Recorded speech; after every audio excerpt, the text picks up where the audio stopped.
Kanina nagkaroon din ng hiwalay na pagyanig sa Northern Samar at Ilocos Sur, 2 araw matapos ang earthquake swarm sa Batangas. Kamusta kaya ang Batangas Port? Lalo't maraming biyahero ngayong Semana Santa? Saksi si Oscar Oida.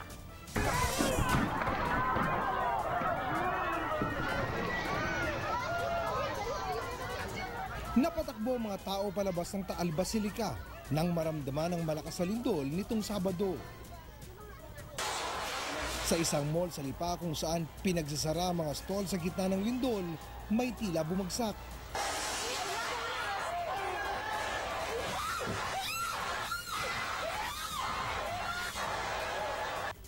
Sa Batangas City, umalog at napatigil ang ilang sasakyan. At umuga ang mga gamit sa ilang bahay.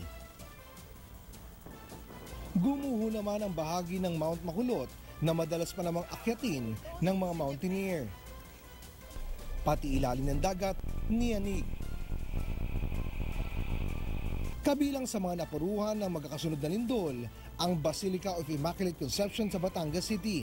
Kaya sa labas muna ng simbahan ginunita ng mga residente ang Palm Sunday.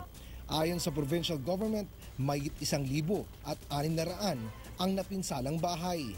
Mahigit kalahati sa mga ito, wasak. Kabilang naman sa mga napinsalang establishmento ang isang hotel. 3 ospital din ang nagtamo ng pinsala pero operational pa rin naman. Dahil sa lindol, bahagyang naantala ang biyahe sa Batangas Port nitong Sabado. Business as usual lang ngayong Holy Monday kung kailan dagsana ang mga pasahero. Sa bayan pa lang ng Mabini, umabot na sa mahigit 100 milyong piso ang halaga ng pinsala. Kaya isinailalim na ito sa state of calamity tulad ng bayan ng Tingloy at Batangas City. Sa kabuuan, 3 ang nasugatan. Mahigit 11,000 Batanggenyo naman ang apektado. Paglilinaw ng PHIVOLCS, hindi ito maituturing na major earthquake, kundi maliliit o moderate size na mga lindol.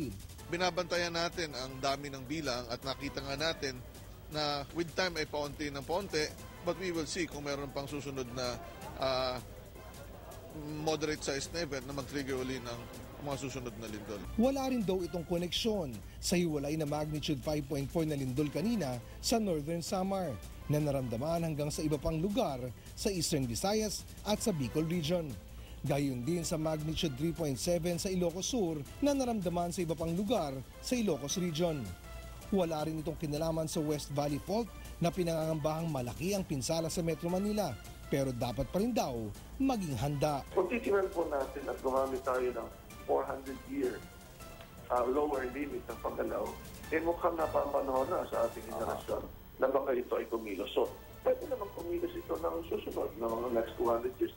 Paano nga kung sakaling kumilos ito, handa pa tayo? Yun po ang kailangan natin isipin at tagpuunan ng pansin, maghanda po tayo. Nag-scenario building na kami that this will actually result in about 200,000 injuries and about 21,000 deaths. We are prepositioning our teams and our supplies.